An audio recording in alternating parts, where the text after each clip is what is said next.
The forest grew darker the deeper Aric walked. The silver glow of the trees dimmed, and the rivers of blue fire slowed to faint streams, pulsing like dying veins. The whispers in the air grew louder, almost like voices just beyond hearing. His steel blue eyes darted left and right, his hand gripping the dagger so tightly that his knuckles turned white. Then the ground shifted. The roots of the glowing trees twisted, curling like serpents. The forest floor cracked open, and a circle of darkness widened around him. The glowing eyes in the trees vanished all at once, leaving only silence. From the black circle, shadows rose. They did not have bodies at first, just smoke shaped like men, writhing and twisting. Then they grew faces. Aric's heart skipped a beat. The faces were his own.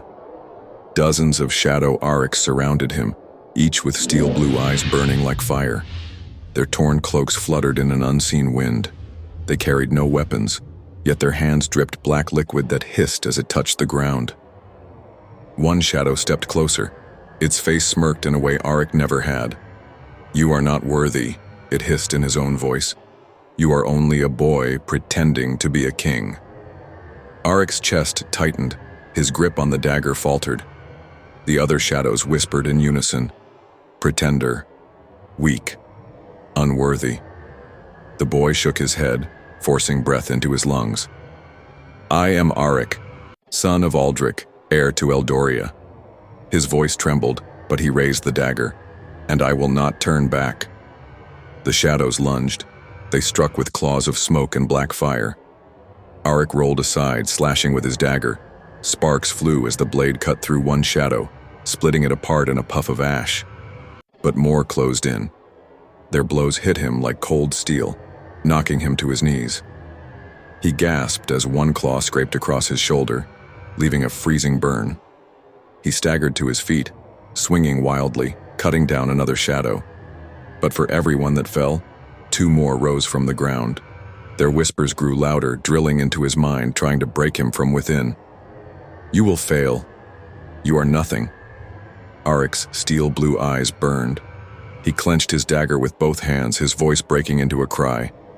"I am not nothing." With that shout, a faint glow spread from his chest, where his heart pounded like thunder. The shadows shrieked, recoiling. The glow grew stronger, pouring through his torn cloak and broken tunic. His dagger shimmered with the same light. Aric charged, slashing, stabbing, fighting with all his strength.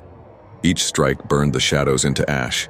His hands bled, his body ached, but his will burned brighter than the darkness. At last, only one shadow remained, the first one, the smirking Aric. It stepped back, its black fire dimming. "We will meet again," it whispered before crumbling into dust. Silence returned. The forest pulsed faintly with light once more. Aric collapsed to his knees, panting, sweat dripping down his face. His steel blue eyes still burned, not with fear, but with fire. The trial of shadows was past. The forest of shadows faded behind him, leaving Aric's body heavy with exhaustion. His steel blue eyes narrowed as he pressed on, each step pulling his torn boots through the damp soil. His cloak was shredded almost to rags, his green tunic split at the chest, still glowing faintly where the light had once burst from within him. His satchel thumped softly at his side, carrying the little food and water he had left.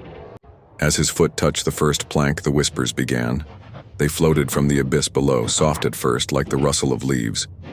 Then they grew louder, voices of men, women, and children, some crying, some laughing, some calling his name.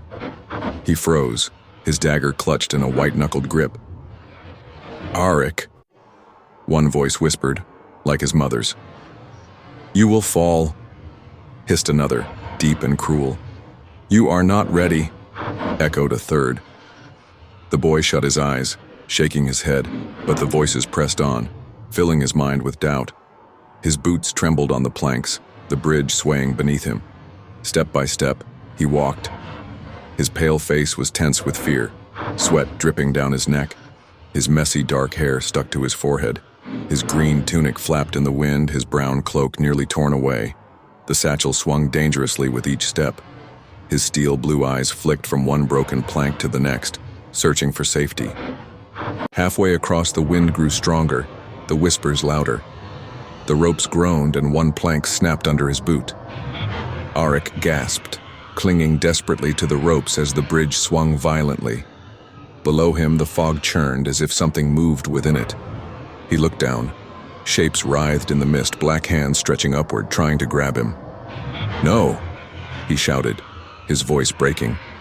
His dagger flashed as if in warning, glowing faintly with the memory of the light within him. Gritting his teeth, Aric forced himself forward. 1 step, 2 steps. The voices screamed now, trying to shake him, but he kept going, his steel blue eyes fixed on the faint glow of the far side. At last, his boot struck solid stone. He stumbled onto the other side, collapsing to his knees. The whispers stopped at once, leaving silence so sudden it rang in his ears. He rose slowly, his chest heaving, sweat dripping down his dirt-streaked face.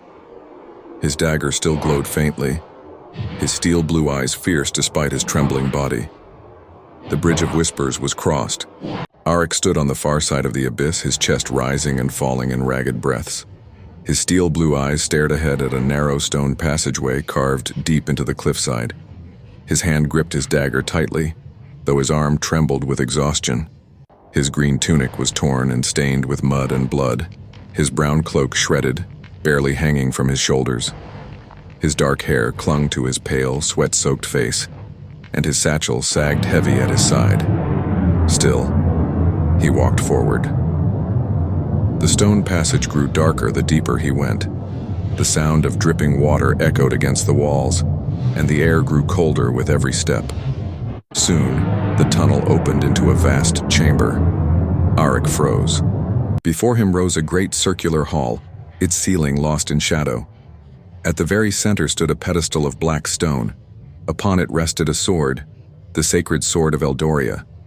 The blade glowed with a silver blue light, brighter than the moon. Its hilt was wrapped in leather bound with gold, and ancient runes pulsed faintly along the steel. The light of the sword spilled across the chamber, chasing the shadows back. But the darkness resisted, curling at the edges like smoke. Aric's heart pounded. This was what he had come for. This was what his father had spoken of, what his mother had feared. At last, the shadow hurled him across the chamber.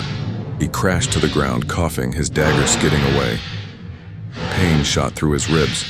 For a moment, he lay there, staring at the glowing sword on its pedestal, just steps away. His steel blue eyes burned.